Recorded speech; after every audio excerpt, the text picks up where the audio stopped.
Megan Fox has the story.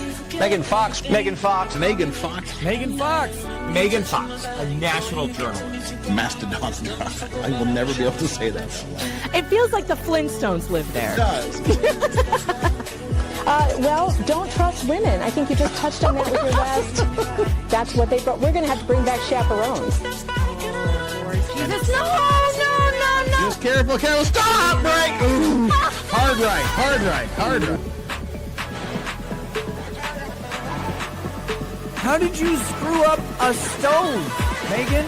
You're a woman. I thought that was baked into you. Like at the genetic level, how to operate kitchen equipment. And honestly, Megan, if you don't like it, I'm sorry. I've been very nice to you. You get Dino hanging out outside chewing on a large bone.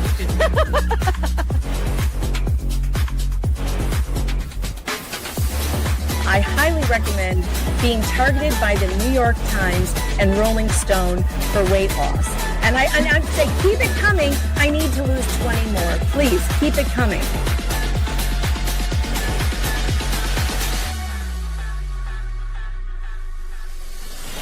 Explain to me, Megan, why did this country not have a holiday once a year? That's the time you vote. If you don't show up and vote, up your ass. You don't get another chance. You don't get, I don't care if you're in the hospital. Crawl to the stake, crawl there. But that's it. 1 day, 12 hours, and then you're done. And you count them that day, and that night you know who the hell won. I will eat you alive. You want to tangle? You want to go? The only thing going through my head is, what are you going to do when Megan Fox runs wild on you, brother? He made a deal with the devil. She's the devil. He wants that. Oh, God. Whoa! Oh! All right. Penalty box for Slug. Yep. Of a mile. Are you ready to behave yourself now, Slug? This frustrating rep. Are you ready to behave yourself? Repossessed puppies. I'm hiding pork chop. Have you seen his little pork chop? Oh my God, pork chop is the cutest. That sounds bad. Have you seen it? Pork is pork.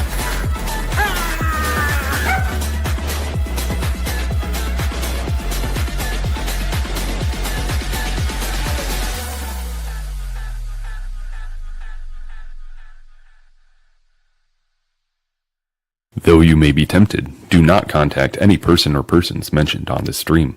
Do not even think about contacting anyone who may be the topic of the daily news. If you should do that, the host will question your IQ, possibly call you names, and mock you for disobeying these basic rules of decency. All the best.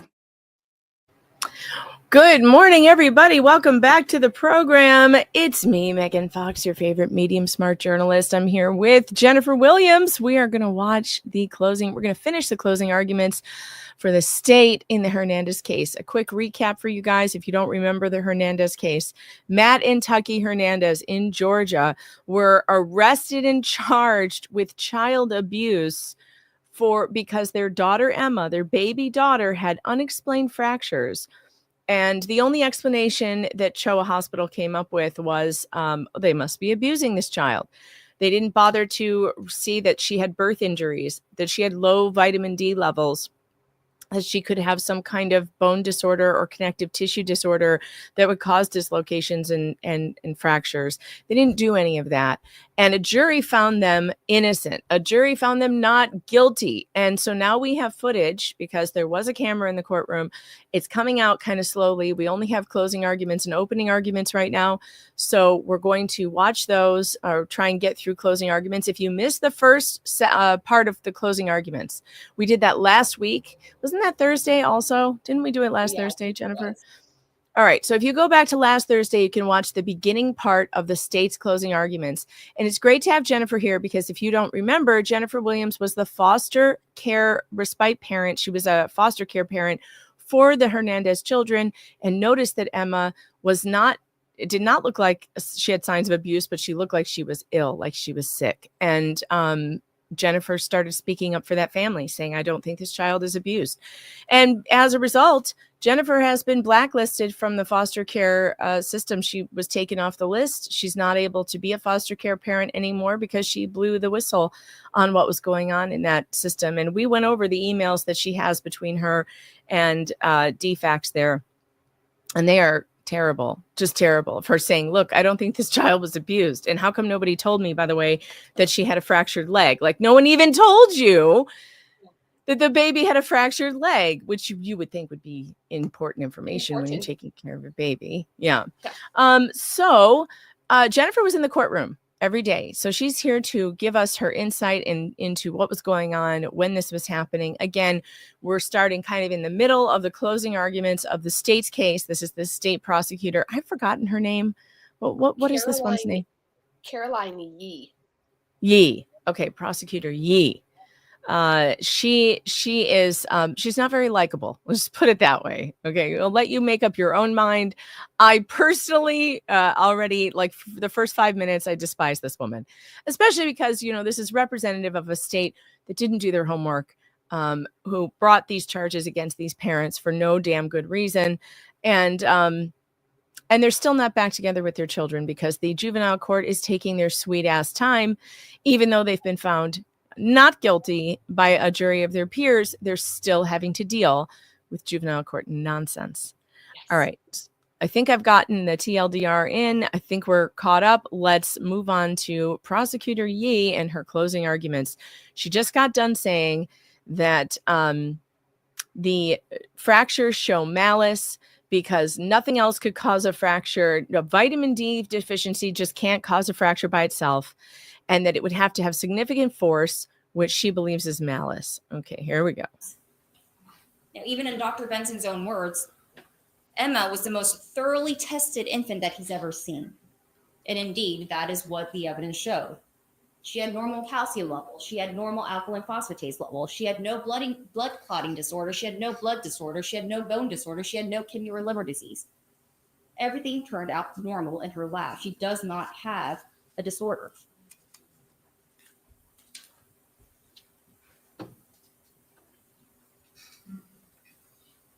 And we also talked extensively about the fractures because that is what they've been charged with. There was testimony that there were healing fractures, 3 rib fractures and 1 right foot fracture. There were also acute fractures, the 2 right femoral plasmametaphyseal lesions, 1 right tibial plasmametaphyseal lesion, and 1 left tibial plasmametaphyseal lesion. And you heard testimony that rib fractures and plasmametaphyseal lesions are highly specific for child abuse. This is not from the normal handling of a child. The fact that there were healing and acute fractures show that these happened at different points in time. The child was fractured not once, but on at least 2 different occasions.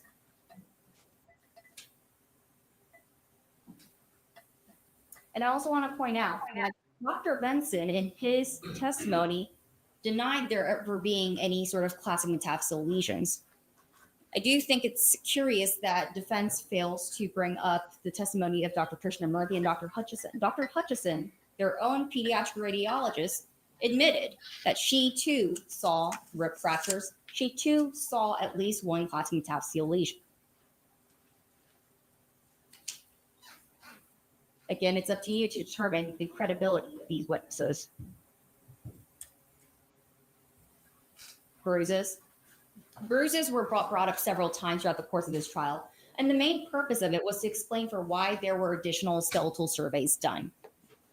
Emma didn't have 4 skeletal surveys just because of this one incident. She went up on June 6th. She went in for the skeletal survey. As a follow-up, she went again in June, and then in July, there was a new incident happen. That's why Emma has more skeletal surveys than would normally occur on a child for 1 incident. Wait, and then in June there was another incident? What other incident? Wasn't she taken from her parents by then?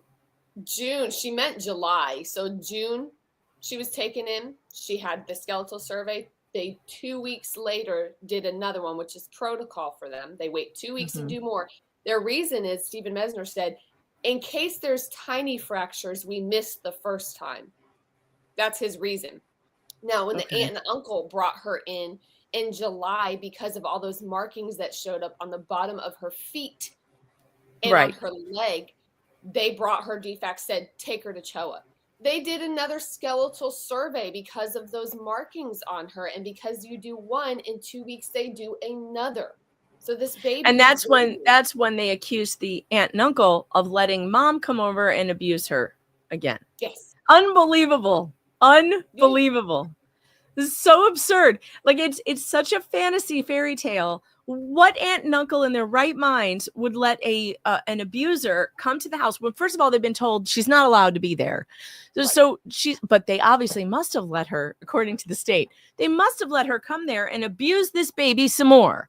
What? Which is, if anyone knows Tony, if you even spend a few minutes with him, Tony follows the rules. Yeah, like, Tony. I have spoken to Tony, and like it's incredible. This entire family is amazing. First of all, they're really nice people, incredibly like law-abiding, rule followers. He's like, and remember, he had cameras. He had cameras outside of his house. He's like, you can look at the cameras. She was not there. Like there, you can see everybody coming in and out of my house. They weren't interested. They weren't interested. No, they were like, them. Oh crap, that will really mess this up. And that's, I guess they never even moved forward with an investigation on the aunt and uncle because nothing ever came of it. But they took the children from them and put them into foster care with strangers. It's insane. It was insane what happened in this case. I just had to point that out. Like, this is the craziest case you'll ever hear. When the symptoms keep happening after they've removed the baby from the parents and symptoms keep happening, instead of saying, oh crap, maybe she has a medical condition that we should be further investigating and mom and dad didn't do anything, they go with aunt and uncle must have allowed abuse. Oh my God. I guess they can't ever say we got it wrong. You know, Taki had already been arrested. I think, honestly, Megan, it's just save your butt because they felt like we can't go back on what we said. Right, because they don't want to take liability and they don't want to be seen as negligent and then open themselves up to civil action, right? But there has to be a remedy. There has to be a remedy for this. So whether that is like you have a grace period, maybe we write a grace period in where if you discover that you've made a mistake as the state and you took children wrongfully, you have 7 days to repair it. You have 7 days to go back and say, whoops, we made a mistake, and we'll hold you and we'll indemnify you for that period of time. Sure. Because you can't just say, no, we're just going to hang on to our story. This is our story. We're sticking to it. And there are innocent people sitting in freaking jail while we mess around. Like, that's ridiculous. Oh my God. If Tony hadn't offered the video, were they going to arrest the aunt and uncle? That's something I always think about. If he didn't offer that video and have proof that they didn't, were they going to arrest them? Were they going to go after them and arrest them? That's a good question. Jack's mom, thanks to the 5. This is scary. I don't retain vitamin D. My chiropractor tapped on my ankle with the littlest reflex hammer lightly, and it shattered my ankle. It is serious stuff. Well, that's interesting because this prosecutor just said that vitamin D deficiency does not cause your bones to break. You would need significant force. Malicious force is what she said. So that's interesting because it doesn't sound like your chiropractor was using malicious force on you. It sounds like it was just an average, a little light reflex hammer, which is not malicious force, and it shattered your ankle. So here we have somebody's personal story that it happened to them, but this prosecutor is saying, no, that doesn't happen. Yeah, that's the new story. Vitamin D, we don't need it anymore. So you guys can just all forget about it. It's not what you thought it was. It's not what you thought. Don't worry about it, folks. You can be vitamin D deficient according to the state of Georgia, and everything is fine. Because there was more than one incident that happened in this case. And what you heard during trial was that you could see from the skeletal surveys that there was further evidence of healing of the prior fractures, but there were no additional fractures once Emma was removed from the defendants. There was also no additional bruises once Emma was removed from family members. Oh, And we know that because despite the fact That's that not the true. daycare center witness Look, said that daycare she saw center. bruising on the soles of the feet, she leaves And that's out not what the daycare director said. the photo of the squeeze marks. She denies that she saw those when she saw Emma. She only identifies the photographs of the bottoms of the feet. She does not acknowledge the. Wait. I know that the daycare worker saw not only the things on her feet, but rashes on her legs. She reported her legs. And that was when she was in foster care, not with aunt and uncle. And didn't DFACS like not even take her in at that point? We have that daycare director testified again for this criminal trial, and she did an amazing job. She actually also commented on different social media, and I screenshotted some of her stuff because she literally is like, this baby was so sick. And their director made them set up a special app called Tadpoles, where they sent it to the foster parent. They kicked Emma out because she was throwing up so much every day that CHOA ended up sending a letter stating Emma has no communicable diseases. They're evaluating her health, but she can come to daycare. DFACS never did anything. They never told Matt and Talkie about this. Mackenzie McCrae was a caseworker who told Talkie one time that Emma's hand or foot turned purple or blue, and they went to CHOA. This is from Mackenzie McCrae. They took the baby to CHOA. CHOA was too busy to see her that day. Right, So that's what it was. They were too day. busy. That's what it was. They were too busy. And this was seen by a daycare worker, the daycare director, who was watching the baby while she was in foster care, not with any family. So this prosecutor Yee right now, she's just lying. She's just lying. Yeah. She tells the jury was in there, but she like thinks, and I don't know if this is normal for prosecutors or what, but remember in the beginning, she said the baby had bruises on her neck, facial swelling. None of that ever happened. It never even got brought up in court. So I don't know if she just throws things in there to make the jury like forget or think they missed it. Or maybe she's mixing up cases in her head. I don't know. Because those are awfully specific details to just get wrong. Bruises on your neck is different than a bruise behind the ear. Those are two different places. So that's a big deal. And the daycare director looked at pictures from the defense team. And from my memory of sitting there, each one, she's like, yeah. She named up the numbers. It was like 12 different photos that she's like, yes, this is what I saw. This is what I saw. They were not 12 or 14 photos of the bottom of the feet. It was leg markings. So she just lies here. She's just lying. This is so awful. The squeeze mark photographs. We also heard testimony from one of defense's witnesses that they took photos of bruisings that she saw, but she never gave them to the defense. And we don't see them here today either. Oh my gosh, that makes me crazy. They asked that poor daycare director, Yee did you give your photos that you took to the defense team? And that poor girl was like, to who? Like, to the defense attorney. She's like, no. What? Yeah, why would she do that? Like, I didn't.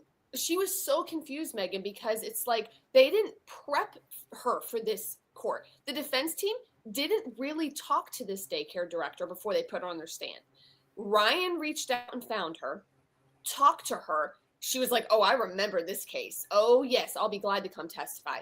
She didn't throw in any pictures because the defense team already knew what she was going to say, the truth. So that poor girl was shocked when they were like, why didn't you hand over all your pictures? She put it into a program for the foster parent.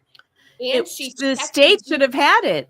Yeah, that's what they said later. They're like, the state has the photos. And it should have been the state who turned it over to the defense for discovery.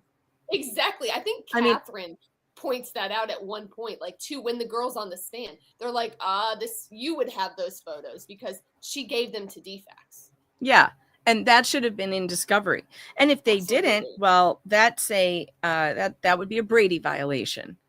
So yes, someone brought that up, Megan. I can't remember who, but yeah, that was. How dare they? How dare she sit there and be like, She never gave those pictures to the defense. Well, she gave them to you. She gave them to you, to DFACS, to the state. Yes. And that girl checked with DFACS to make sure. Did you guys get the photos I'm sending to Miss So-and-so? Yes, we have. So she even verified. Yes, the poor girl verified with DFACS. She was. And did these photos ever appear in this trial? No, not the ones. No, from that daycare. tracks. She said daily from July to December. She threw up and had discoloration daily. Why would you lie about that? She didn't know the parents. She doesn't know the situation. She didn't know anything about it. No. She was just doing her job, reporting what she saw. Yes. Unfreaking real. Ladies and gentlemen, defense has brought up acrocyanosis multiple times. And I think you can also use your common sense. Anyone who's had a child knows what acrocyanosis looks like. No, I don't. I've never even heard about that. What acrocyanosis is. We've heard testimony from one of the foster parents, Mr. Urban, of what acrocyanosis looks like. Acrocyanosis is, I've never heard of that. I have 3 children. I've never heard of acrocyanosis. What is it? I mean, there's 2 different, I only know now because of this case. There's 2 different, you can have like a normal is when babies' hands or extremities may turn bluish purple because they're not getting enough oxygen. As a newborn photographer, I did see that in a lot of my clients that I was posing. I didn't know there was a name for it. So another kind is the more severity where you can have markings because your capillaries, it can do with your capillaries and your veins. It's normally not a dangerous thing, but there is a more serious level of acrocyanosis. And remember, Emma was diagnosed with this the day she was born. And on her birth records, it says acrocyanosis, stork bite, bruising, but no one ever told the parents. All right, so unbelievably, I asked Grok. A prosecutor told a jury that every parent knows what acrocyanosis is. I've never heard of it, and I have 3 kids. Is this something everyone knows but me? This is what Grok said. No, you're not alone. Acrocyanosis is not something every parent knows about, despite what the prosecutor claimed. It is a relatively uncommon term and condition, especially in everyday parenting conversations. Yeah. Well, you remember in juvenile court, Danielle Benefield, the DFACS attorney, had said every parent, every breastfeeding mother knows you have to supplement vitamin D. Like they were throwing Taki under the bus for being a horrible mother for not I've heard that. I nursed all 3 of my children. No one ever told me to take extra vitamin D. Never. And how am I supposed to know that unless someone tells me? Were they doing that during Little House on the Prairie time? I mean, were they really nursing their babies and then giving them vitamin D supplements from where? Dr. Baker from didn't where? have that. Yeah. And why? What do you mean everyone knows? No, I nursed all 3 of my children. No one ever told me I should be taking extra vitamin D, and I never did take extra vitamin D. Nor did I. I had no idea. No one ever said that. But the way they say this makes everyone question, like, oh, I'm not going to admit I didn't know that I never heard that. They spew lies. God, I cannot stand this woman. Oh, When the child has a temperature change, can't adjust, looks blue, and that warms up very quickly. It does not last for days like bruises does. Yeah, never heard of it, lady. She reads her notes so much. Look at her. I know. And look, the dramatic pauses too are killing me. Also heard a lot about genetics. Her COL1A1 was tested. There was that's what my mom has. COL1A2. COL1A1 abnormality. Really? We heard from weird, Dr. right? Wilcox that there was no disorder predisposing her to I fractures. just got my daughter tested. I don't know what the results are. There was no evidence for bethylmyopathy. There was no evidence for hypermobile Ehlers-Danlos. She doesn't have cystic fibrosis. And we heard a lot about variants, genetic variants. But again, it's been stated by both Dr. Wilcox and their own geneticist. He looks so bored. Just because you have a variant does not mean the child has a genetic disorder. Okay, that's true. If you have a variant of one of the, it doesn't mean you have a disorder. But here's what I learned, because my mom has that COL1A1 thing. And nobody found out about that till she was having unexplained seizures in her 70s. She just started having like epilepsy out of nowhere. And she had never had a seizure before, ever. And they were really weird, too. They were like, she was awake and aware, and she could respond by like squeezing your hand, but she couldn't talk or move. And at first they were like, we don't even think that these are seizures. We're not sure. Like maybe it's a migraine, like a weird migraine, but we don't know. But seizure medication finally stopped it, and they diagnosed her with epilepsy. But she also had genetic testing done, and she had this COL1A1. Well, it came back undetermined, right? Like you have it, but it's undetermined whether it's causing whatever this is. Of unknown significance. Variant of unknown significance. Exactly. But the thing is, that doesn't mean it's not causing it either. Right. It doesn't mean it is, but it doesn't mean it's not. It means they don't know. It's not and a this negative. is it's not a negative. It's This isn't actually a pregnancy test. I mean, it's right. like It's actually a positive that's like, oh, you do have this variant, and we don't know what it's causing because this genetic stuff is so new. By the way, like most of it, they don't know what causes what. They know that COL A1 or whatever it is associated with vascular problems, with strokes, with migraines, etc. Seizure activity sometimes, but they don't know, they can't tell like if this is the thing that's causing it or not. But that doesn't mean it's not. And that's what drives me crazy. It's like, okay, this is one of those instances where it's like doctors do not know a lot. There's a lot they don't know. Yeah. So and she sits there and will say like, oh, it came back negative. She doesn't have these things. But you know, the COL, for anyone wondering, that's your collagen. And CHOA they'll run 2 tests, COL A1, COL A2. They'll run that on every baby for a abuse run-up. When it comes back negative for those 2, or if it doesn't have variants of unknown significance, if it says nothing detected, they get to go and tell everybody at the court like, oh, everything's fine. There are hundreds of genes that they should be testing for all different kinds of, whether if they're having bruises, if they're having fractures. There's so many other, you can't just run 2 gene tests, send it to Washington, and they're like, oh, everything came back fine. right. That's not how this goes. That's not how it works. And yet this is how they want it to work. All right, Chad, I'll turn my mic down. I know that sometimes the volume disparity is different. I also backed it off a little bit, so hopefully I won't be too much louder than the prosecutor. It has to manifest. It has to present. It has to show. And this child, Emma, did not have any of that. Now, Dr. Krishnamurthy said decades down the line she might, but she didn't have it on June 6th or prior to that point. That's why they brought her in. Have a genetic disorder. Oh, her facial expressions too. Like I can't with her. I can't. She's and again, so credibility is for you to decide.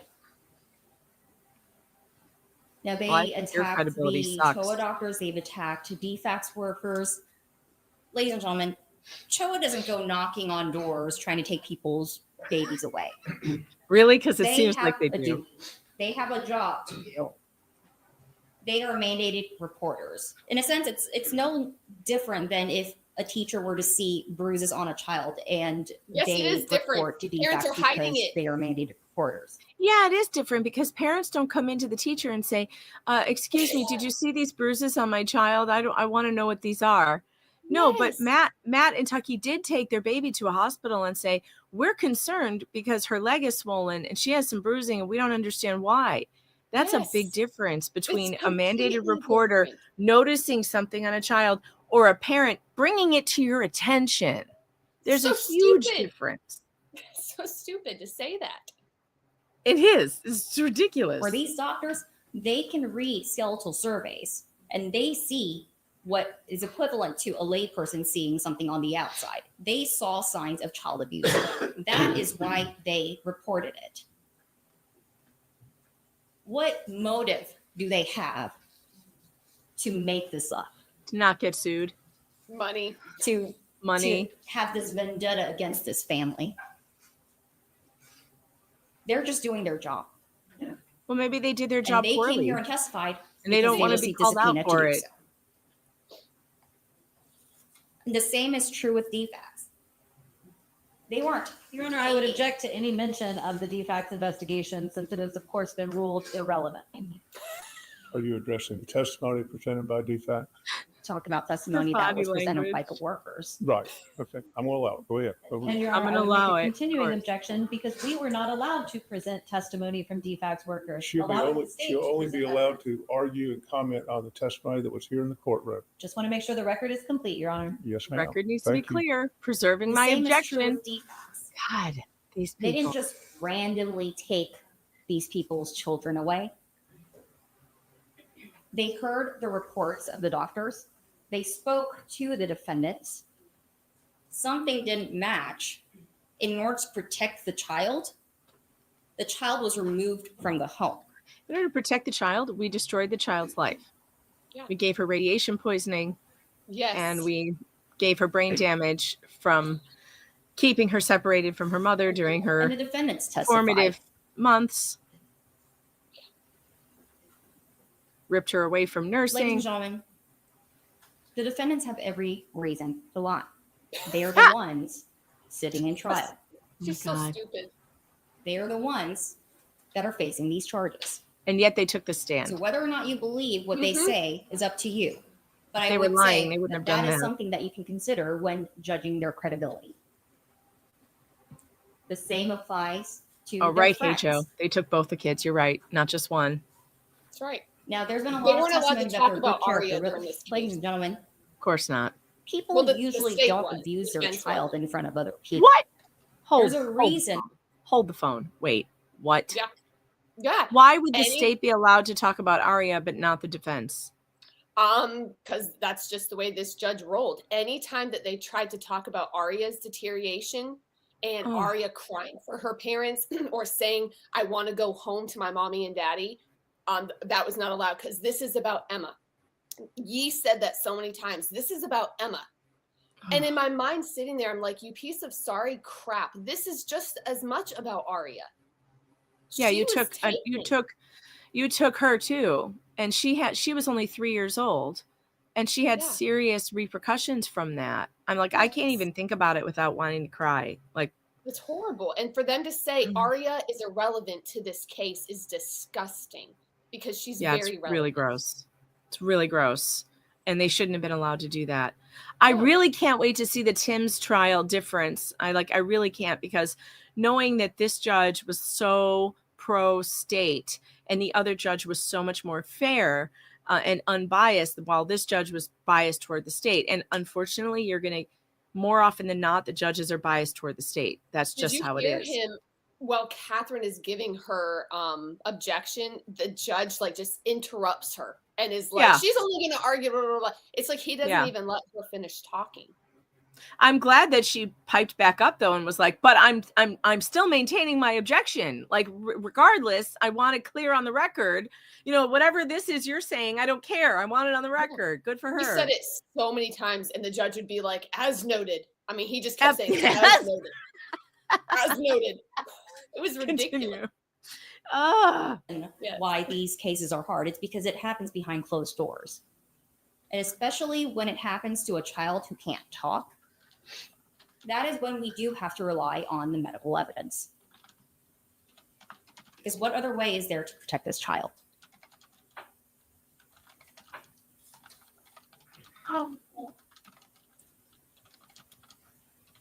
Defense's experts, and again, I do think it's curious that they left out Dr. Krishnamurthy and Dr. Hutchison. Dr. Krishnamurthy, she was a very sweet lady. She couldn't testify to a whole lot other than that she was very curious about a lot of these genetic variants. A lot Unknown was unknown. significance. But that nothing was presenting in Emma. And really, between all of defense's experts, she was the only person that's actually had contact with Emma, that's actually laid eyes on Emma. And she did not see any genetic disorders present on Emma at the time.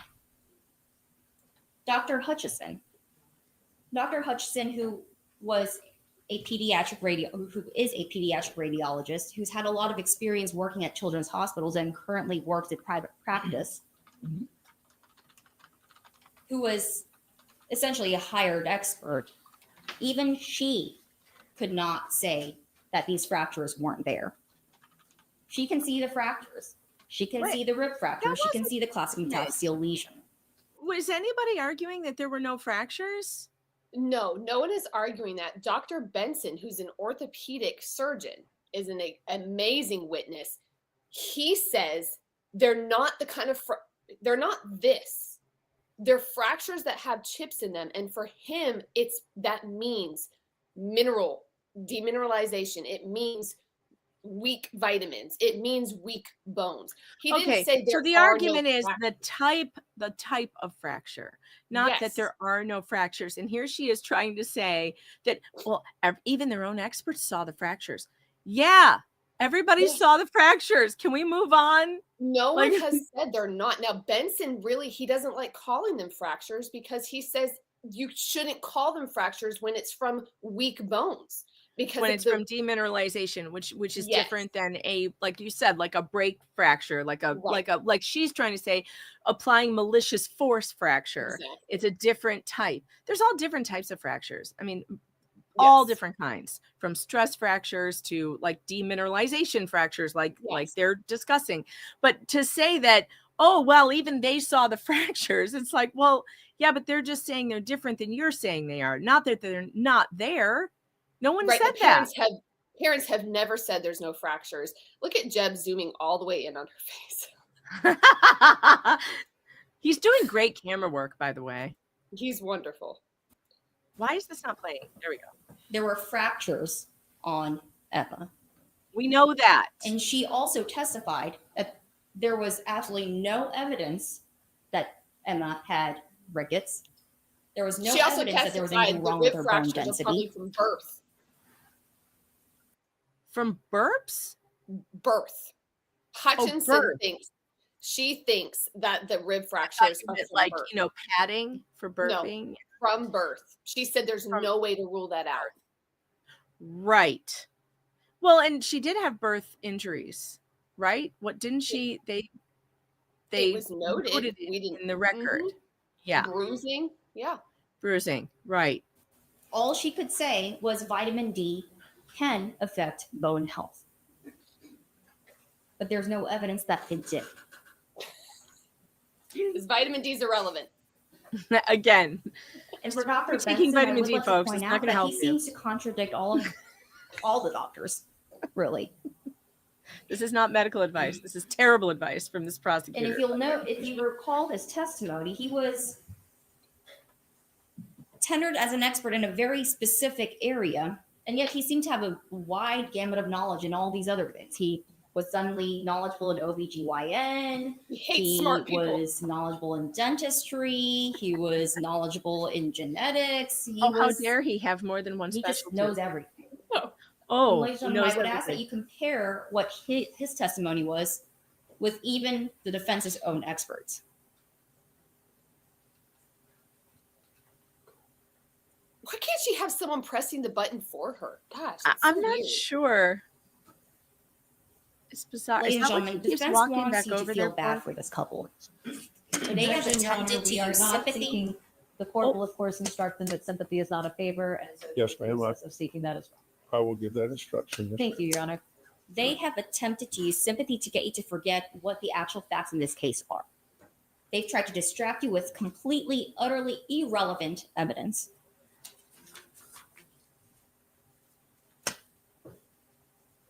Ladies and gentlemen, these defendants both played a role. Boy, I would like to talk to some of the jury members. They were both the only two caretakers for Emma. They were the only individuals with sole access to Emma in their home in Forsyth County when her bones were broken. And her bones were in different stages of healing, meaning that it happened more than once. And ladies and gentlemen, I submit to you that the defendant's presenting photo of the ear bruising and listing possibilities of what they think happened, it wasn't being cooperative or forthcoming. Really? They knew what happened to Emma. Why then would they show the photos? Why would they do that? Come on, why would they do that? It's not like the hospital had access to their phone and was like, what's this photo with this bruise? Yes. Matt took his phone out and was like, here, I want to show you a photo of this bruise behind your ear I saw the other week or whatever. What, this is insane to say it's not cooperative. Yeah. That's crazy. There's another family we're about to go public with that we're supporting. Same story. They're right next to Carrie and Brady, right the county over. And their phones were actually confiscated right at the very beginning. The police took their phones. So I could understand if that happened in this situation and they found pictures of bruises on a baby that they never told. I understand how that could look sneaky, but that's not what happened. They showed the pictures. Like, I don't understand how you can try and get a jury to think that that's not being cooperative. Yeah. It's weird. I don't, how is that not being forthcoming? And she's all, it's not being forthcoming. They knew what happened. They probably got scared that what happened to her this time was a little too much, and they took her to the doctor. This doesn't make any sense. And then they came up with excuses to cover their tracks. She doesn't believe it. No, abusers don't take their babies to the doctor and say, look at what I did to this baby. Fix it. Weeks ago. That's not how that works. This is crazy. And when the doctors and DFACS didn't find the excuses plausible, they came up with more. And that's what they tried to do throughout the course of this trial, in hopes that something will stick. Ladies and gentlemen, it's not a coincidence that after the child was removed from the defendants, the child no longer had fractures. She never got x-rayed again. Sometimes the simplest explanation. Right. So how the hell would they know? We have no idea. She never had another skeleton. She never had another x-ray after that last one in July. Not to mention, we had talked about rickets before and how it presents in babies. Yes. And it usually self-heals by the time they're 3 months old. Absolutely. Dr. Benson testified to that. Right. So she was in this stage. It's possible that she was in this stage where she was severely vitamin D deficient. And then she began being treated for this, and her bones became more solid and less able to break. Well, Choa was dosing this baby up with polyvisol and vitamin D. I mean, don't forget that. They were dosing her with vitamin D, which is a thing she didn't have when she was with her mom and dad. Yes. So yeah, is it that crazy that she wouldn't have any more fractures? No, because she's no longer vitamin D deficient because they're giving her the vitamin D. Right. Is usually the correct one. And in this case, because this is child abuse. I agree. This child was abuse. aggravated don't battery, agree family who the violence. abuser is. This was cruelty to children Choa in the first abused degree. this child. Yes. Choa and defects. They were the only two caretakers, the only individuals with access to this child when her bones were broken. That is child abuse. Ooh, his finger. Or abuse the baby is sick. of the most innocent of all human beings. A child who can't talk, who can't roll over. The finger gun is interesting. Dr. Chanduri did her duty. Dr. Krieger did her duty. Dr. Mahalan Ray did her duty. Dr. Lyman did her duty. Abby Rising, the social worker. Everybody did a lot of duty, according to her. DFACS did their duty. Yeah, they did. Dr. Mesner did his duty. A lot of duty involved. Dr. Chang did his duty. Dr. Wilcox did his duty. It was full of duty. Everyone did their part to protect them. And now it's your turn. Please let this be the end of your argument. I ask that you find the defendant's guilty of all charges. Thank you. Thank you, Oh, good. She's done. All right. Let's move on to. Hey, but let's listen, guess what happened with this her computer? She says, I asked that you find them.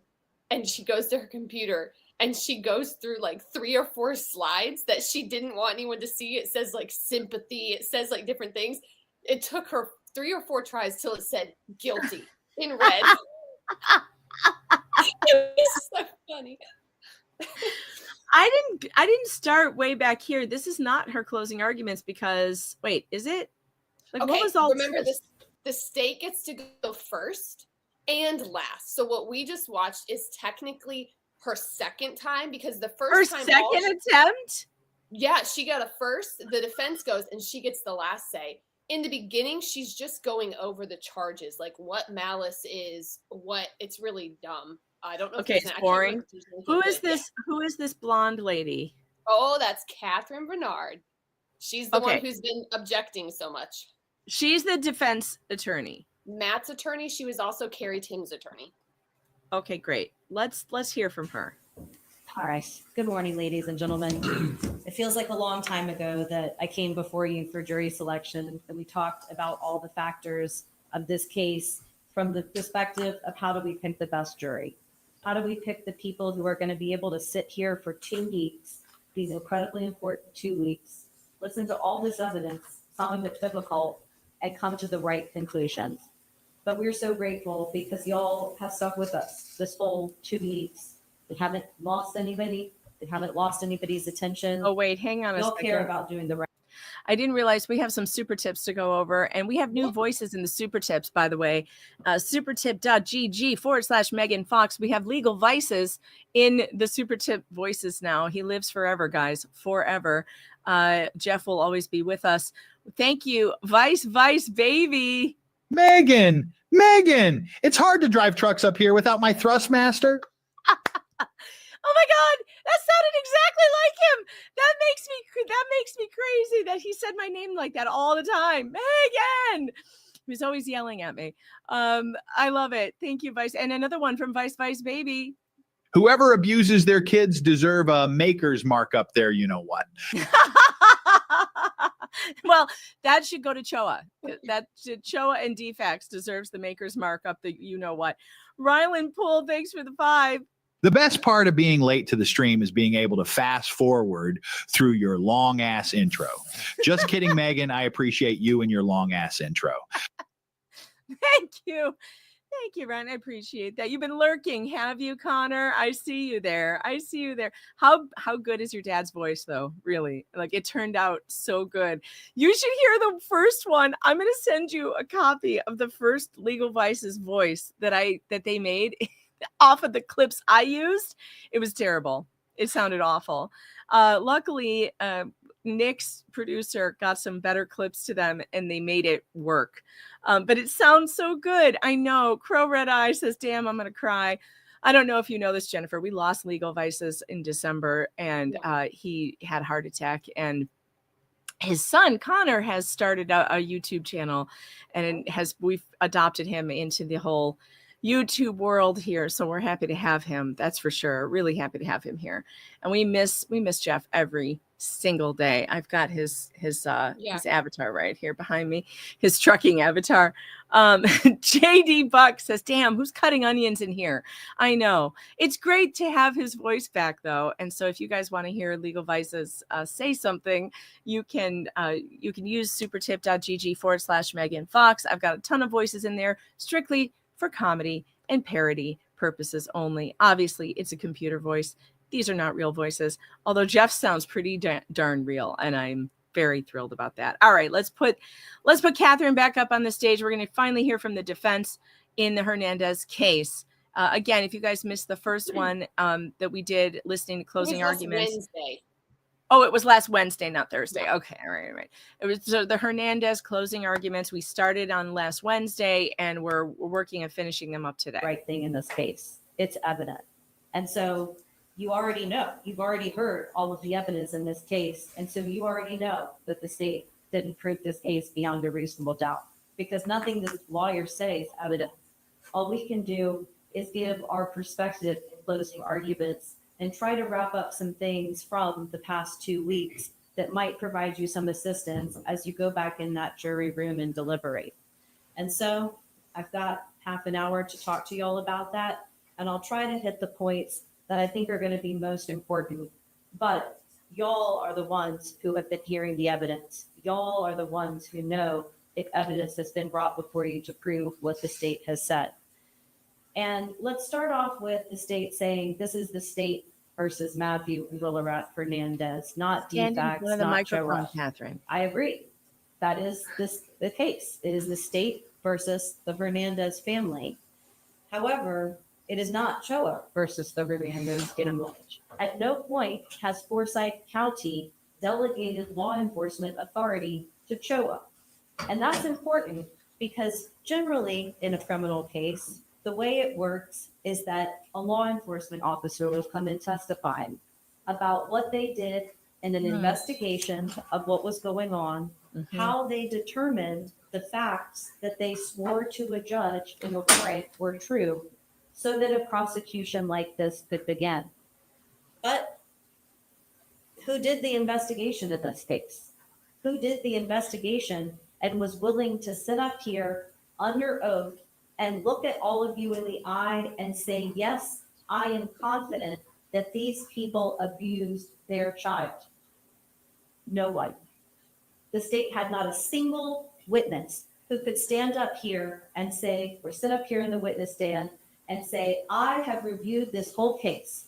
I know everything about Emma Hernandez's medical records. I know everything about the circumstances of her family. I know everything about her health conditions as it persisted throughout the multiple foster homes. I know everything about all of the medical appointments that her parents took her to. I know everything about all of that. And yes, ladies and gentlemen, you can be confident that one or both of these people committed heinous acts against their child. No one was willing to do that. The state had no one who could come up here and swear to that.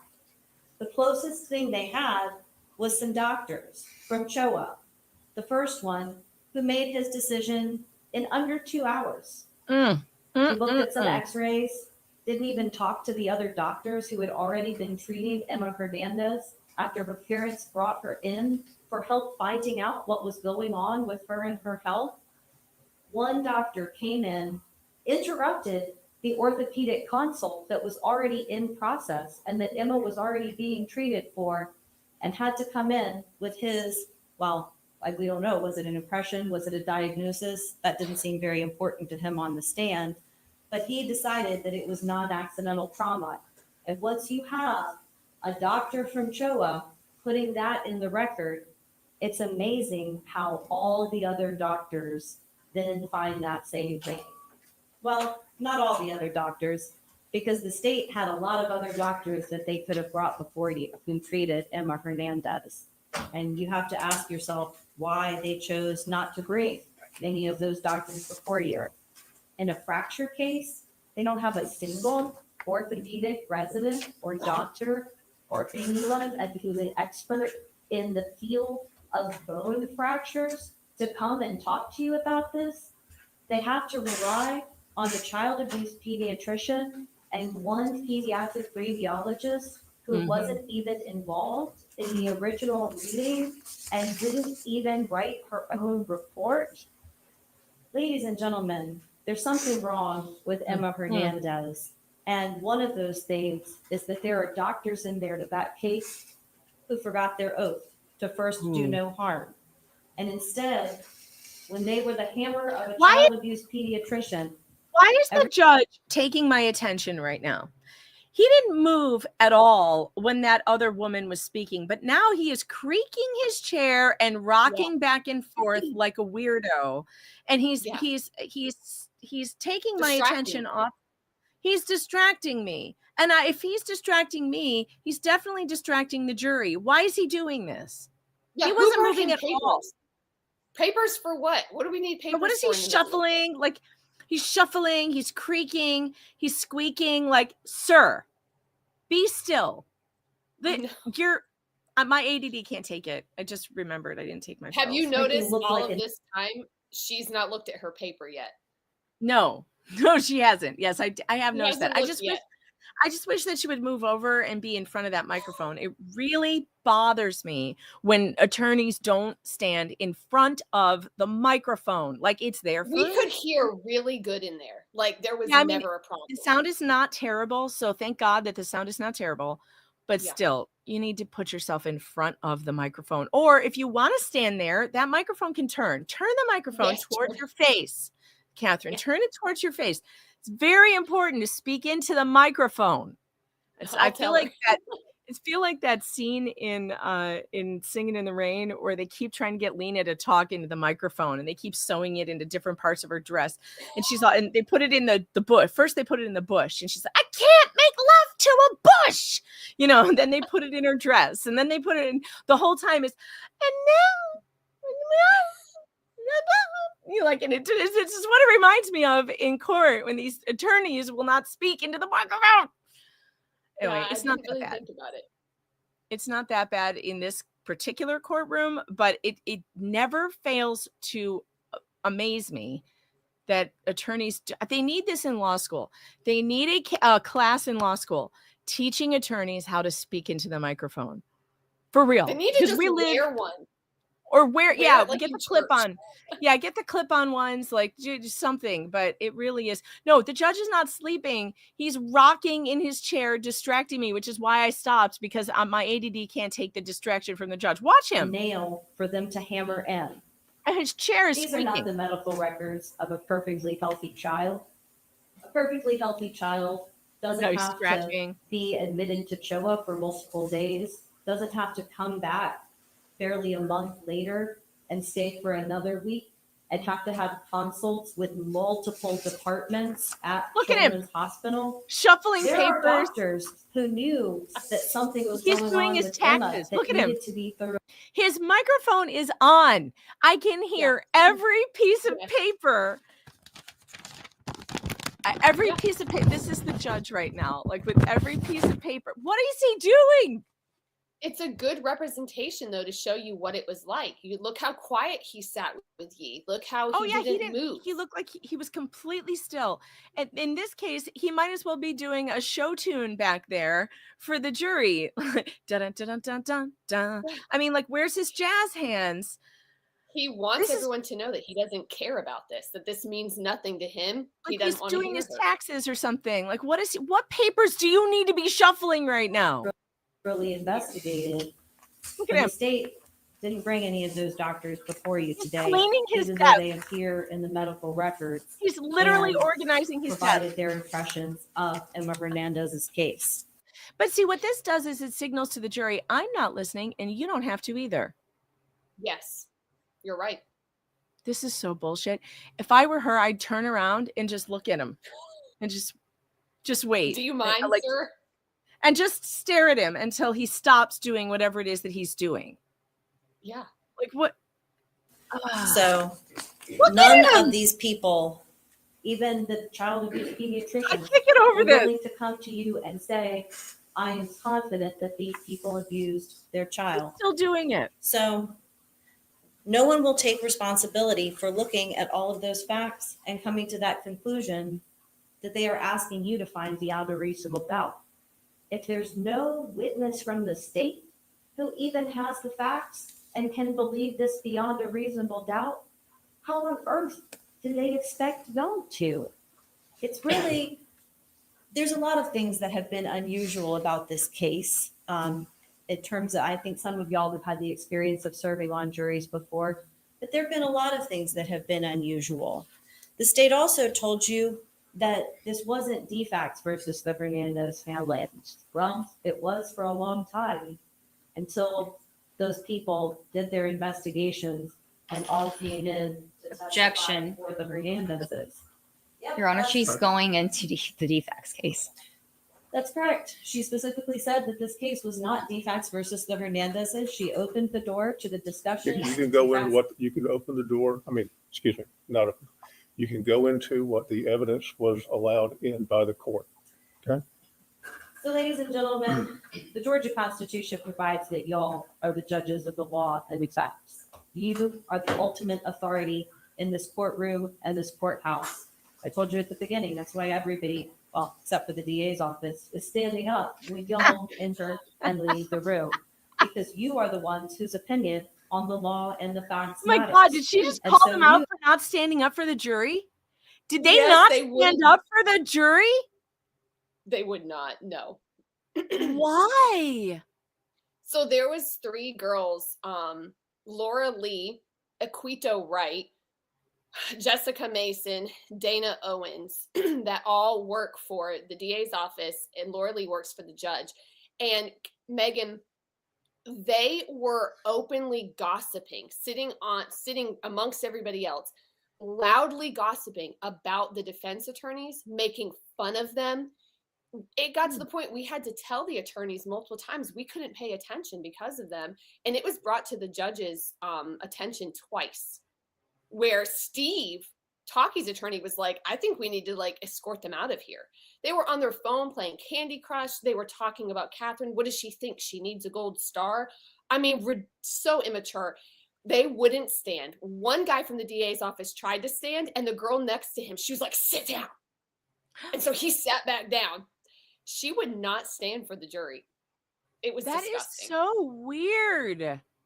I've never seen prosecutors or their teams not stand for a jury. I've never seen that. Now, I've never Yee seen that. would. She sat at the table alone. But She the would rest of the stand, team.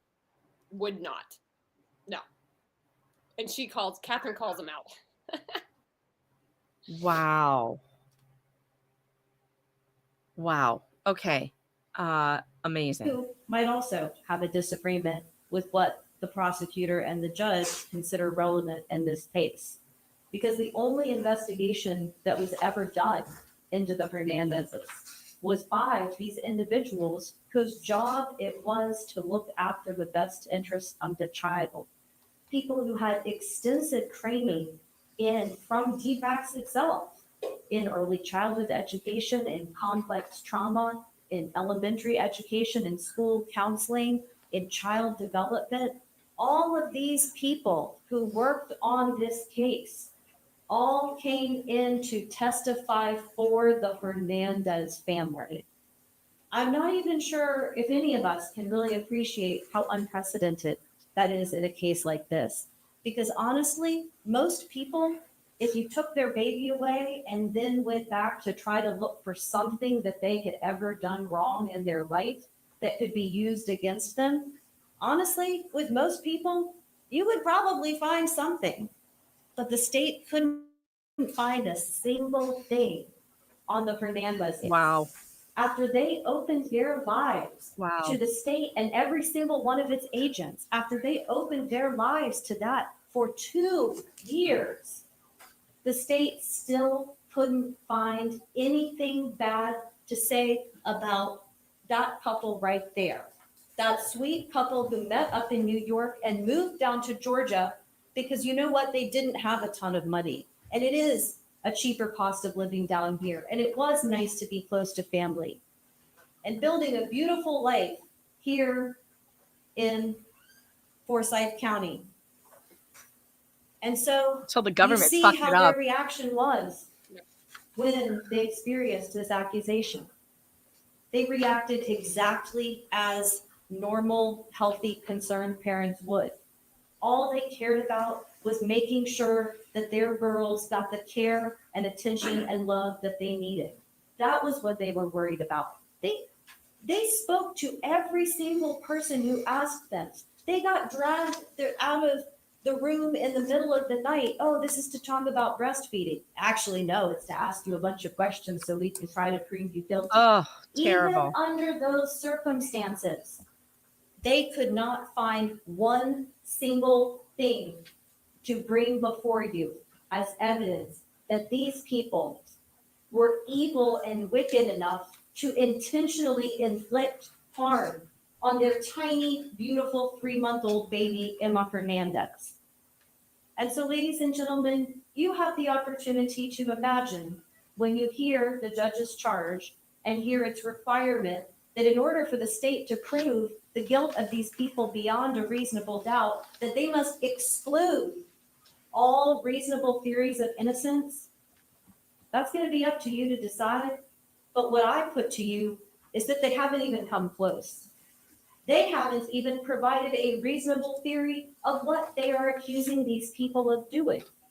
At no point has anyone come to you and been able to say, I think this happened. I think this happened on this date. Here's how it happened. Here's the evidence that shows why it happened. All they've got are the x-rays. And it's funny because even in the state's opening to their closing argument, it's like they realized how much they messed up about the bruises. They realized how much they messed up because these doctors that were seeing Emma in July somehow got information that she was still in the custody of, or that her parents still had access to her, when that wasn't the case. Loving family members had taken Emma and Arya into their home because nobody was going to make excuses for a family member. Anybody hears these accusations, they're immediately going to have the same reaction, certainly that I had when I looked at the reports in this case. What I think y'all had when you first heard the testimony of the doctors and the accusations, which is, oh my gosh, how could anyone even think about hurting a tiny, helpless? You know what? Squid just said doctors are some of the stupidest people I know. And I wish this wasn't true. I wish this wasn't true. I wish, and it's really scary that we all have negative opinions of doctors. I hate that. I hate it. I hate everything about the fact that I feel like I can't trust the medical system in this country anymore. I hate everything about it. Believe me, I wish it was not the case. When you find a doctor that you trust and you love, hang on for dear life, because I'm telling you, it is so hard out there to find a doctor who cares enough to do serious investigation and to listen to their patients. I'm looking for a new doctor right now because my doctor, who I loved, went back to emergency room medicine. And the one that replaced him was a woman who will not look me in the face. She will not look me in the eyes. I have tried to get her up from her computer to look me in the face, like literally tried, like, oh, your nails are so nice today. I love your nails. And like, she just completely like no eye contact, none, zero. I am so uncomfortable with that. I can't. So I'm changing doctors. I'm like looking for a doctor. It's like impossible. I wish it wasn't like this because doctors go through unbelievable amounts of schooling. They put in a lot of time and energy and money into it. And you would hope that they come out of there with some kind of knowledge or, expertise. It just doesn't feel that way. It just doesn't feel that way right now. And I don't know why. I really don't. And I hope that it changes at some point. But we always have to remember doctors are just people and they're just like you and me. They have a different set of education, but it's not that great anymore. It just feels like it's like everything. It's been dumbed down, like everything. Yeah. If you notice, it's kind of that way across the board. And you just have to be really careful. You have to be really careful who you pick. And I'm sorry that that's the case. This child. But they opened their lives. They made every piece of information available to the state, to DFACS, to CHOA, to law enforcement, over and over and over again. Their family members did that too. And so that's why the state has just abandoned this bruising ITM. Their only evidence of it was what the parents had brought to them themselves, because they, like any normal parents, wanted to figure out what was going on with their daughter Emma. She had had more health problems than Arya. And that's not surprising because what we've learned, again, looking at these medical records, not that of a healthy child, we have learned what was probably going on with Emma. And that was number one, that she had a vitamin D deficiency. She was exclusively breastfed. Her mom was anemic during pregnancy. It was a little bit of an older pregnancy. She was taking a prenatal vitamin that apparently didn't have enough vitamin D in it. And so Emma, when she was 11 weeks old, had a vitamin D level that was well below what is considered adequate by CHOA's own records. And that's where, the judge will tell you that if you can resolve the case without, while believing that everyone is telling you the truth, that you should. But in this case, we know that somebody's wrong. And sadly, we've got to point the finger at people like Dr. Stephen Messner. And you can see that from the very beginning of his testimony. When I asked him about Emma's genetic abnormalities. And do you remember I kind of laughed? Like, oh, this is funny. Oh, look at this defense lawyer trying to find some excuse for these child abuser clients of hers. Because that's what he thinks. That's his approach. And if that's how he's willing to treat lawyers in court, just imagine how he's treating parents that he has designated as child abusers and that everybody else is listening to his judgment of them. Just imagine the experience that these people had trying to take their child to doctors to figure out what was going on and having every single person treat them like dirt because people from DFACS people that the state didn't bring before you were in those appointments saying, yeah, they abused their baby. There's no point in us being here. They're just looking for excuses so that they can get out of trouble for abusing their baby. And so that's why I'm in the position of having to say, I don't think Dr. Messner was being honest with y'all. Because when he laughed about Emma's genetic testing that his friend Dr. Wilcox did over at Emory, he told you none of her variants were pathogenic. Ladies and gentlemen, that is false. And as the person who was most responsible for this diagnosis of non-accidental traumas on Emma Hernandez, that's a big deal. Can we talk about Messner for a minute? Isn't Dr. Messner the one that we found on YouTube saying that no sunscreen is child abuse, not too much sunscreen is child abuse? Wasn't that him? No. Do you remember this? Pena. Yeah. Oh, Pena. Wasn't Pena involved in this case too? Yes. And the Sullivan case. Okay, so Dr. Pena's the one. Okay, thank God you remembered that. It was so funny. So he has this, it's somewhere on my channel. We went over his YouTube. He had like this YouTube parenting thing he was doing where, how do we spot child abuse? He's like, if your kid's too fat, it's child abuse. If they're not fat enough, it's child abuse. He reminded me of that guy in right to jail. Where's my button? Where's my button? Right to jail. He reminded me of that guy who's like, you're late for an appointment, jail. Yeah. You show up early for appointment, jail. This is that guy. Too much sunscreen, abuser. Not enough sunscreen, abuser. Kid too fat, abuser. Not fat enough, too skinny, abuser. Honestly, he had no line. There's just no line. And that video, remember, that video is to teach other child abuse pediatricians. He's teaching them what to look for, how to spot it. My favorite analogy that he gave was something like a kid climbs a tree, falls out of the tree, breaks his elbow. This could be abuse because he could be neglected. They're not watching him. But you knew he could then get hurt. If you watch them too much, you're a helicopter parent and you're abusive. Yes. What the fuck? Like, what? You can't win with these people. You cannot win. If you let your kid go out and play and climb trees, which I believe is extremely healthy to let them climb trees and fall out and break stuff, if that's because it happens. And that's how they learn, by the way. That's how they learn to climb. It's how they learn to be safe, is by climbing and falling and climbing and falling. And that's how you do it. But he's saying that's abuse. But if you don't, you wrap your kid in bubble wrap and you never let him go do anything, well, that's abuse too. Yeah. First-time parents are a red flag. Remember, if you're first-time parents, nursing. Red flag. Nursing parents, nursing mothers, red flag. Like, is he kidding? He's teaching these people. What did we just say? That they're dumbed down now? That we're dumbing down our doctors? Yes. This is a prime example.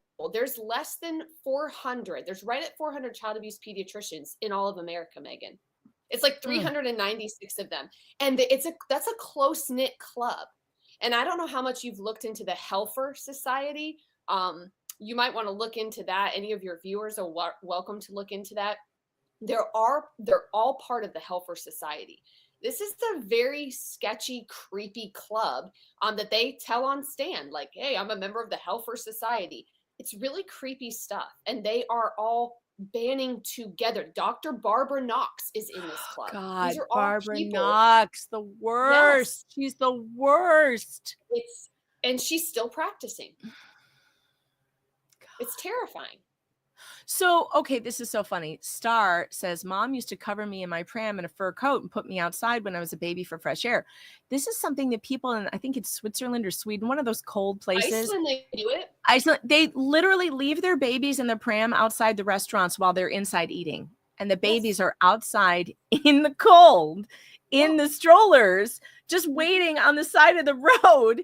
Like, we would never do that here. Oh my God. But it's like a cultural thing. This is what they do. And they think it's healthy for the baby to be outside breathing cold air. Maybe it's Finland. Yeah. It's one of those cold countries where they just wrap the baby up, put them in the pram, and like literally park them outside the restaurant. Yeah. Health. This country is so screwed when it comes. We have gone so far over the edge into how child protection is now versus how even when I was a kid. When I was a kid, I was 7 years old. Every day in the summer, I would walk to my little neighbor's house who was 4, grab her, and then the two of us would walk 3 blocks to the White Hen by ourselves across a busy road. We would go and get ice cream, candy, and whatever, and then we would walk to the park. There were no adults anywhere, nowhere. I mean, they were around the neighborhood, but they weren't watching us. And we would meet all the other kids at the park. We would play there all day. And we would occasionally go to the library. We would never call anybody, never told anybody where we were going, walk to the library, walk back. We wouldn't get back home until the lights came on. That was when you had to come home. No, you could not do that now. If you let a 7-year-old and a 4-year-old walk to a 7-Eleven by themselves and play at a park all day long, you'd be in jail, like jail. Yeah, you remember the mom from Georgia months ago let her 10-year-old was walking around in town, a very small 10. She was arrested. I mean, I know. It's crazy. It's craziness. When I was 7, I was completely capable of doing all of the things, taking care of my 4-year-old neighbor, like literally taking care of her. I would take her, I would get her lunch, I would get her snacks. We would just hang out, and it was so much fun. And our parents were home, like our moms were home, but they weren't like up our butts watching us all day long. That's just not how it worked. Like, I know that, I think my mom said, the moms in the neighborhood would have like a phone chain, and occasionally like one would call the other and be like, yeah, I saw them in so-and-so's backyard. You know, they're in the garden. They're back in my garden. Oh yeah, I'm going to feed them lunch. Like, they would talk to each other occasionally. Like, hey, if you'd call somebody, have you seen Megan? Yeah, I saw her. She's in Nancy's yard, you know? Yeah. And then that would be it. But nobody would be calling for us. There would be no cops asking us any questions. We saw cops, they would drive by occasionally, but nobody would stop and like look for, where's your parents? Nobody's parents were around in the 80s, like nobody's parents. And the idea that like somehow our children are abused if they are allowed to walk to the park is crazy. We have no freedom. Nuts. They want no freedom for anybody. And also because of it, I think our kids have a lot more anxiety because they don't feel capable of being on their own, and they don't feel capable of, they feel scared of everything. I know that's kind of the way it is for my kids. Especially my middle one, she feels very incapable of things. She was never allowed to do that. I tried. We lived in a neighborhood at one point where there were a lot of kids that were homeschooled, and they were back and forth between our yards. But even I wanted them to like go out bike riding, but the parents wouldn't let them. And it's not safe if only your kid is bike riding, you know, but if there's a group of 10 of them and they're all riding to the library, it's safe because there's 10 of them. You know, what's going to happen to 10 kids together? One kid is a target. Maybe 2 kids are targets, but 10 kids, it's a gang of kids. Like, let them go. But you can't do it anymore because nobody's parents let them go. It's just, it's frustrating, and it's hard for the children. You shouldn't trust him when he says that her labs were within normal limits, because of course they weren't. And then when we ask him about it on the stand, oh, well, here's a reason why that doesn't matter. Well, why didn't you just say that from the beginning? You know, that she had an abnormal lab, but I looked at it and I decided not to be concerned for XYZ reason. That's what a real doctor would do. That's what a doctor who was following his oath and who cared about the safety and health of Emma Hernandez would have done. But what did Dr. Messner tell you? That he was never involved in Emma's case again after the diagnosis that he made on June 7th. He wasn't involved when she came back on June 23rd to have another skeletal survey and to receive a pelvic exam from another child abuse pediatrician. What? He wasn't involved when she came. Oh my God. Please tell me they didn't. So I didn't know about this because. Tell me they didn't. Emmanuel Pena did. Oh my God. On a baby? Yeah. For bruised leg markings. They did a pelvic exam on a baby? Yeah, with a speculum. Oh my God. Do they have a special one for infants? Because I don't know, Megan. Oh my God. I didn't know because I was sequestered out in the lobby And apparently that got brought up with Stephen Mesner, who wasn't the one who did it. It was Emmanuel Pena. But like, it bothers me so bad when I found out about that, because it's like these were bruise-like markings on the bottom of her feet. What are you doing? I feel sick. Yeah, I feel like throwing up. Oh my God. Like, people need to understand there's a big difference between physical abuse and sexual abuse. People, they don't usually go together, right? It's like you're a sick freak for one or the other. And why would they even do that? There was absolutely no signs of anything like that. And that would have been on the aunt and uncle, because it was later with the aunt and uncle.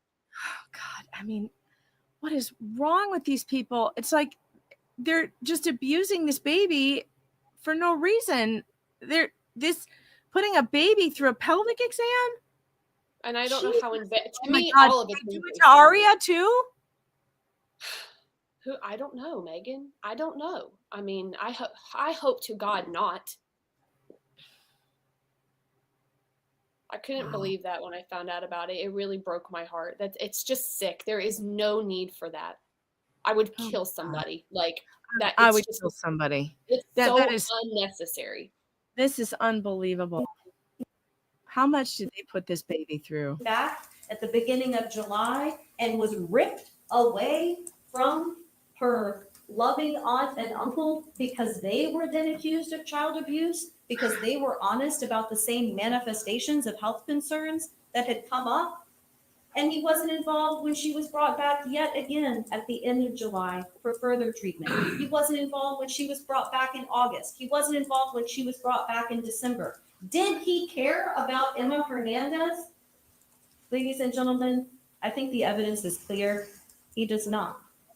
That for all of these multidisciplinary child abuse conferences that these doctors at CHOA are apparently participating in, not making any notes or recalling anything specific that might help the people who are supposed to be investigating what happened. No, they can't remember any of that.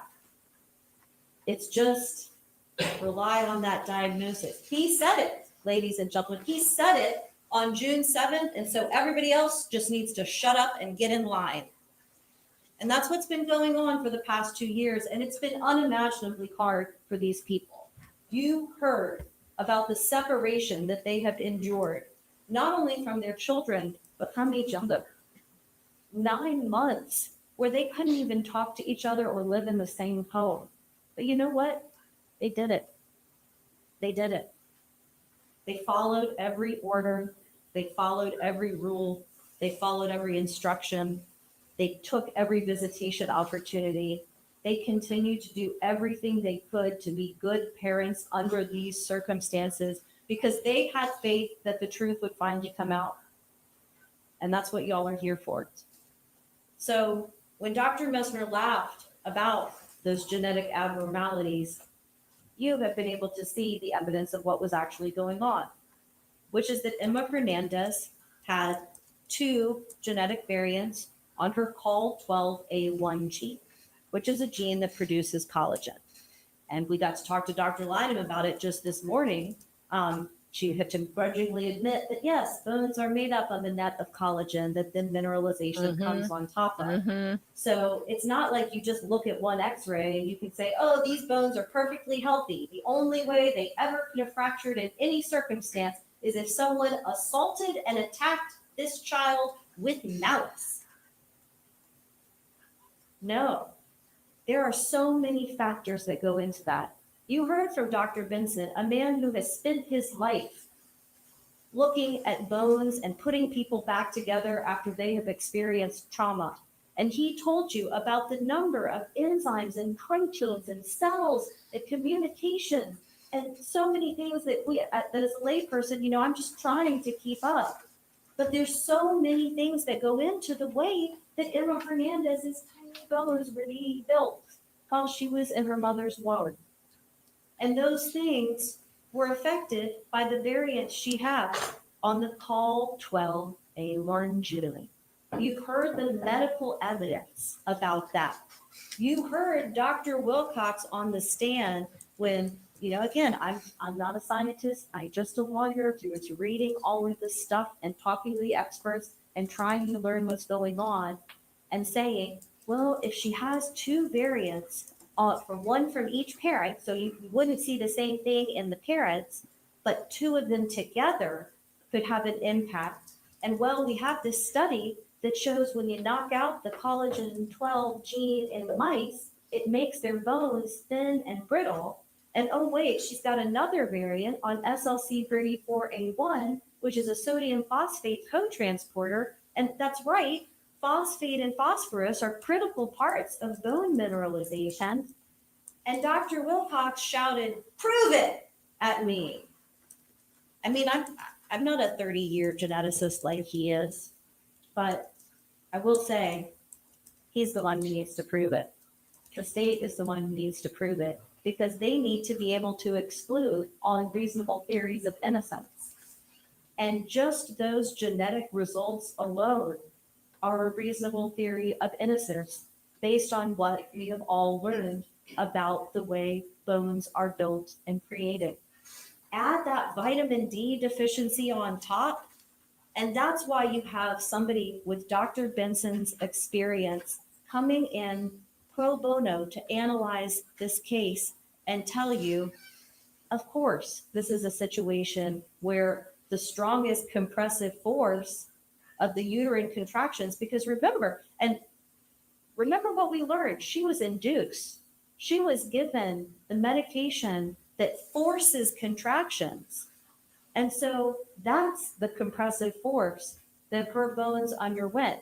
And maybe if she hadn't had those genetic variants, if she hadn't had that vitamin D deficiency, you wouldn't have seen the tiny little rib fractures.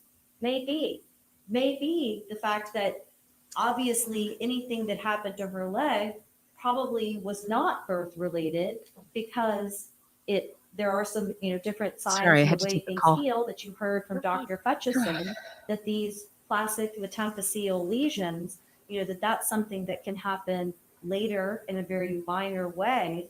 So that might not be birth related. That might have come from sitting in a car seat wrong.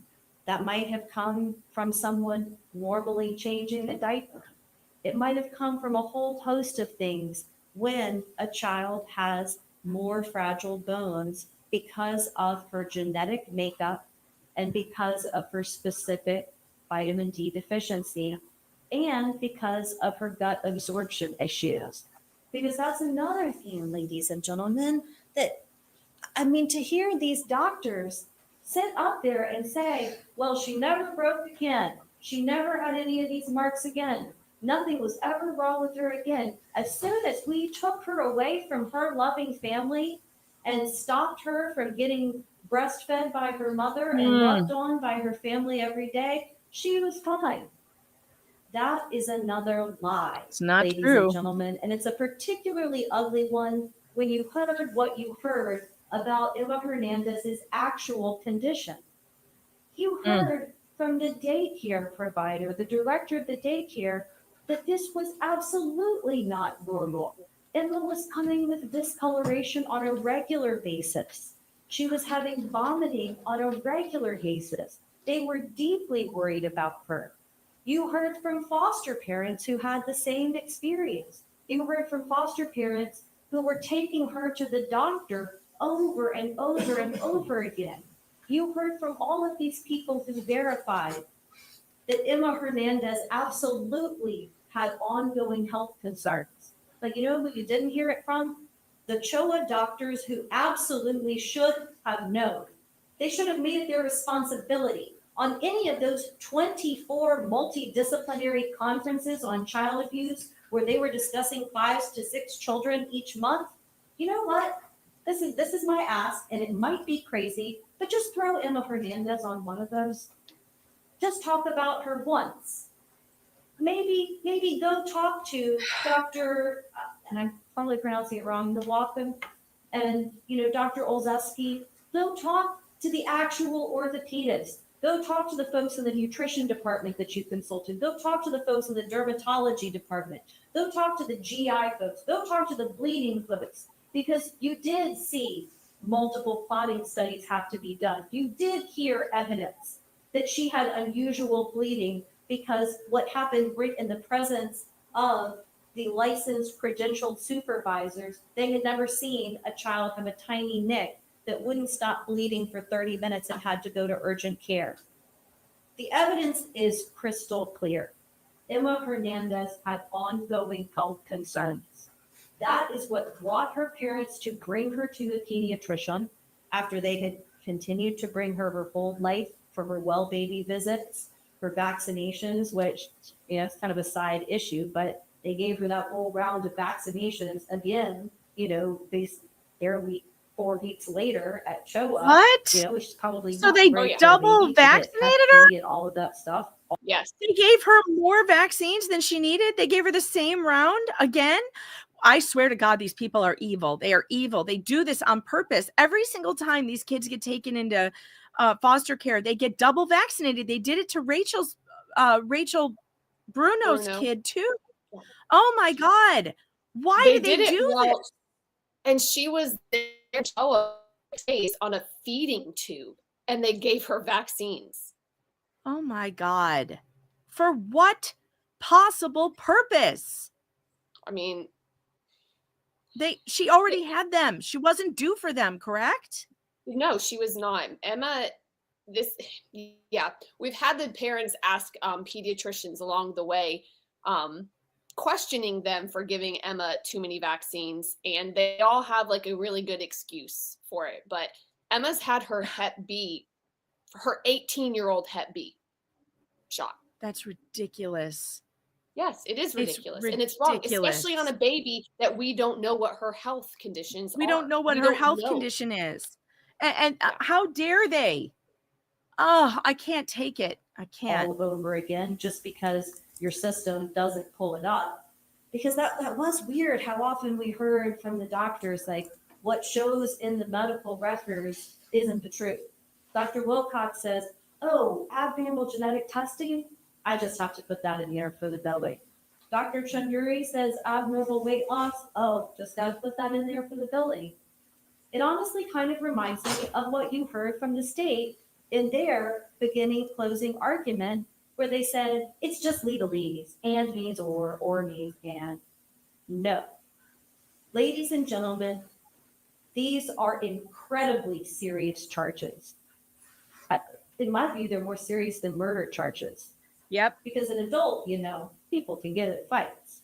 But there is absolutely nothing that would ever in a million years justify anyone doing anything even remotely like what is alleged to have been done to Emma Hernandez by one or both of her parents. There's absolutely nothing that would ever justify it. And it wasn't done. Nobody committed these horrible assaults that the state alleges happened. And we know that because nobody was willing to come and swear that they had investigated and knew that it had. So you'll get to hear from Mr. Wasley, who will be speaking about things from the perspective of Mrs. Hernandez. And you'll get to hear more about some of the details on those lab reports. But I saw you taking notes. You guys have all this information yourself. You know what's going on in this case. Yeah, clearly. And that is that when the state says things like highly specific for child abuse, but then when we ask their witnesses about it on the stand, they can't actually say what that means. Or when I dare to ask one of their experts about a paper that she wrote herself about fractures and child abuse, that's too aggressive. I'm sorry, but you are accusing these people of being evil monsters. So maybe it would be okay to let them defend themselves. Maybe it would be okay to let them ask the questions that any normal, healthy parent would do if they were actively concerned about the health of their child. So the very first day of jury selection, May 12th, Governor Kemp signed a new law here in Georgia. It's called Bridges Law. Objection, Your Honor. Objection. Okay. Oh, I'm sure you do can only object. argue the evidence, ma'am. I'm sure you do object. Listen, Look at her. It's not Look an at her evidence. face. You cannot argue it to the jury. Look at her You're face. not arguing Georgia law is an evidence. Ma'am, if it's applicable to this case, meaning it was mentioned Yes, or going it's into applicable to during this the trial of the case. case, not just that there's been some passage of a law. Oh, come What on. prohibits you from going into that? How Listen to dare This is you? why, again, I refer you to the Georgia Constitution of why you are the judges of the law and the facts. Because it's easy when you have a judge and a prosecutor that have been working together for a long time in the same courtroom. Oh, It's easy to just assume that everybody that comes through these doors with an indictment is guilty. I am shocked he let her say that. I am too. Look at his face, though. He's not even, Oh. but he's not even reacting. I'm shocked that I he couldn't let her believe it. say that.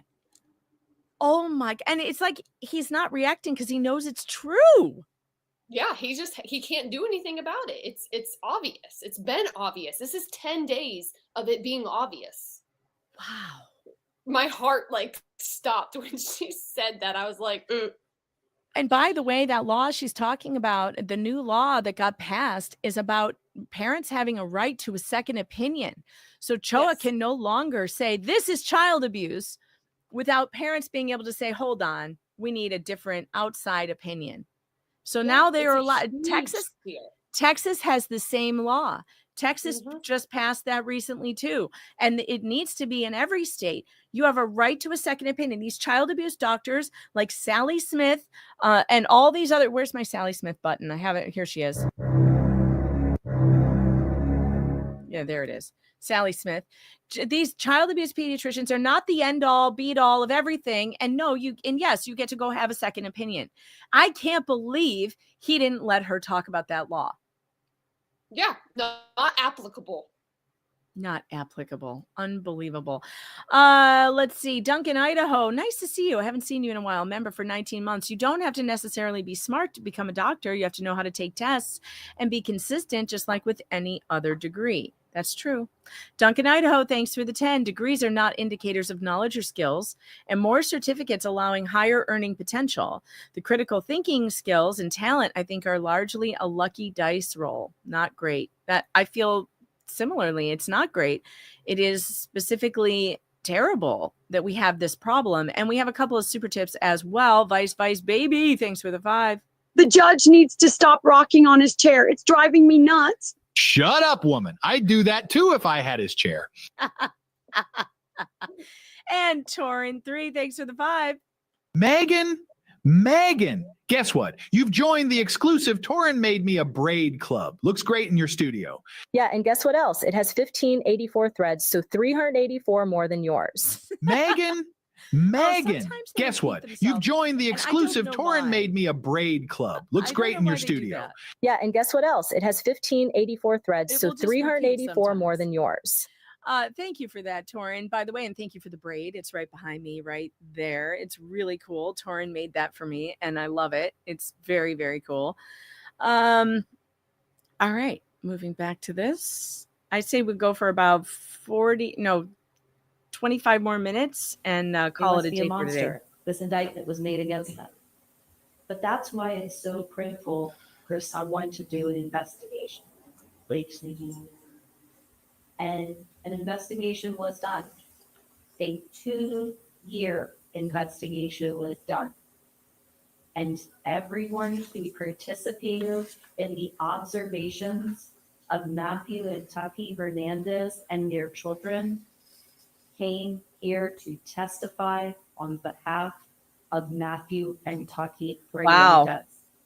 But they were not allowed to testify. Again, you may disagree with some of the rulings about what was relevant. You may have wanted to hear more. But if there is ever a question in your mind at any point during the deliberation, that's a no. And you have to resolve it against the state. So you'll hear more in the jury charge about things like grave suspicion. Nobody can be convicted just because of the grave suspicion. You hear about excluding all reasonable theories of innocence. And what you would have to think happened here to agree with the state is that for 2 years, These people have somehow fooled every experienced CASA, daycare worker, DFACS investigator, foster parent, law enforcement officer, friend, family member, community member, all of those people who were given full access to everything about their lives. Right. All of those people were somehow fooled and taken in.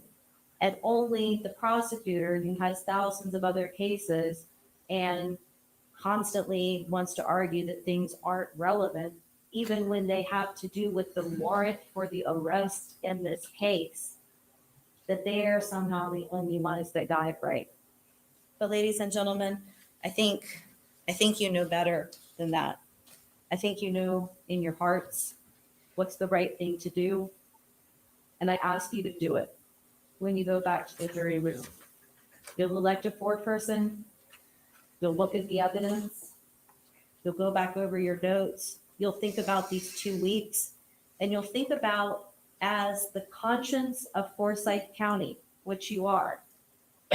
You know, I'm not even getting into the technical stuff like the venue.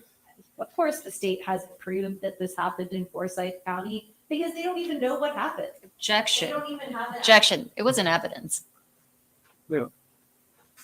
You have argument. You may finish. Yeah, stop arguing in the middle of Maybe she could tell closing you arguments. in her second closing, when she gets the last word, where that evidence was, that they keep referring to. So keep your ears open for that, for sure. But all those technicalities, fundamentally, they don't always matter when it comes to a tiny child like your Hernandez. What matters is child safety. What matters is The best interests of this innocent child. I put before you that the people who victimized her are not her parents, who love her and want nothing more than to continue being reunited with her and to help her grow and develop and play music and sing and go on camping trips and do all of the normal thing and go to bookstores and play with toys and play games and eat healthy food and learn about your cultures from your mom and your dad. They're amazing parents. They're wonderful parents. Emma Hernandez is incredibly lucky to have Matt and Tucky Hernandez as her parents, because other people might have folded under what happened for the past 2 years, but they didn't. They are here standing strong, coming before you to make themselves available for whatever the state has to throw at them. And ladies and gentlemen, you've seen everything the state has to throw at them. A couple of lying doctors who can't even be bothered to follow her case throughout her multiple visits to the hospital. It's disappointing. It's shameful. Shameful. But what it is that these people are not guilty of any of these charges against them. And I ask you to go back into that jury room and to make that decision for Emma Hernandez, for her family, and for any other family who has experienced the same nightmare of bringing their own child in for help and being turned into criminals and having their family torn apart. You have the power to fix this. You have the power to do justice. And I am begging you to do it. Thank you so much. May it please the court, ladies and gentlemen of the jury. All right. At Actually, least I'm getting let's a chance. stop here. I need to, so we will come back and hear this one possibly tomorrow. Are you available tomorrow? If not, we can do Monday or Tuesday. Yeah, let's say Monday, because my Okay. time, I'm not sure for tomorrow. All right, sounds good. Because we will come back, we will listen to the closing arguments, and then we will probably start on opening arguments, because I know we're doing this backwards, but we're doing it according to how we have the footage. So we'll start doing opening arguments next week as well. We'll finish off this, and then we'll start that. We will have eventually the actual trial of the Hernandez trial at some point, and we will at some point have it for the Timms case as well. There is footage. We're just waiting on the documentarian to decide what he's going to do with it and how he's going to release it, and it may be a while, but I promise you when we have it, we will definitely cover it on this channel. Let me make sure I didn't miss any super chats from you guys. No, it looks like I'm all caught up there. And let me check super tips. We are good. We are good on that. So thank you so much. And thank you for hanging out and listening to this coverage of the Hernandez trial. It has been an absolutely terrible case. Thank God they were found not guilty. And we'll have more coverage on this one and the Timms case coming up soon. Jennifer Williams, thank you so much for being here. I really appreciate you. Thank you. Appreciate you.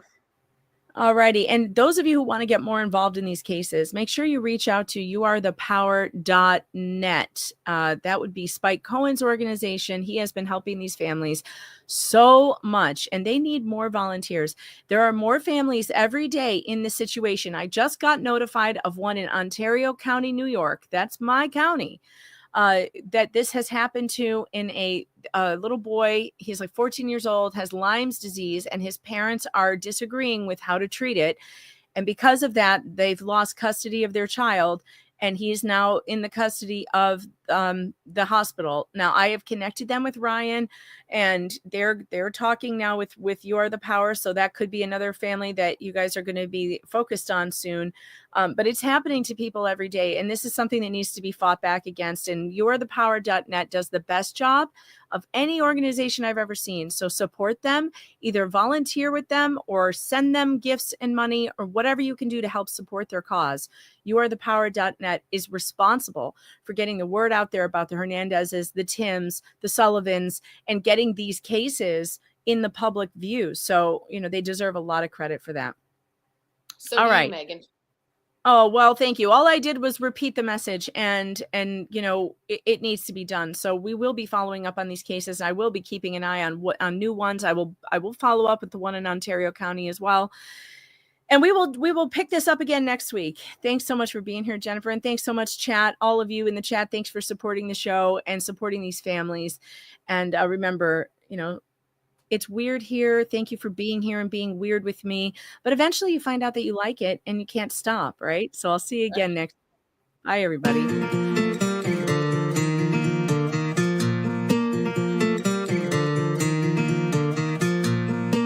I was lost, my world is near its end. I almost felt my head is full of a million choices. I am alive, I'm not here to pretend. I love my friends, my heart is filled with a million voices. Oh, this road has many choices. Oh, and my heart, million voices. Come next to me, my friend, embrace the sky. I'm not afraid to fly. It's not the time to say goodbye.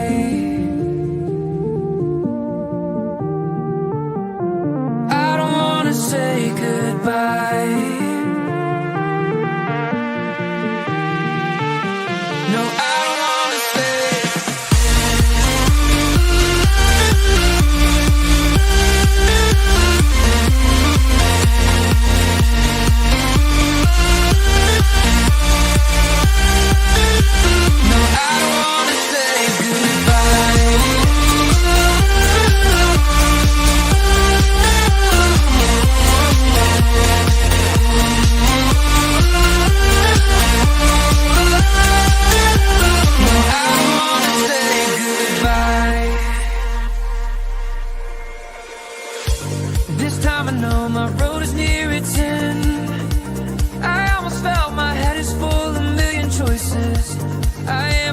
I'm not here to pretend. I love my friends, my heart is filled with a million voices. Oh, this road has many choices, and my heart, million voices. Come next to me, my friend, embrace the sky. I'm not afraid to fly. It's not the time to say goodbye. I don't wanna say goodbye. No, I don't wanna say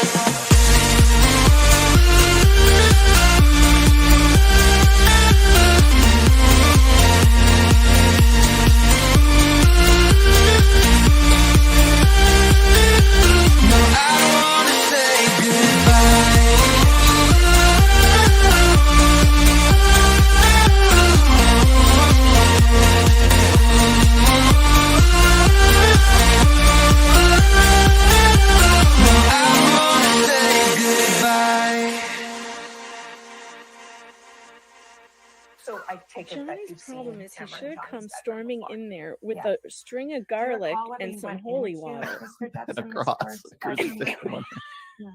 May the power of Christ compel you. No, I don't. You realized his house was infested with succubuses. And Of what? Yes. Succuloters. When you arrived in the afternoon. I don't remember saying it now. So while she No wonder he said drown her before you burn her. oh my god. You- Your next witness? Now I know Witness why you from wanted to known drown as her. Laces. And that is Witness also lives in by Romania. video. Is that correct? That begins with Miss Fast.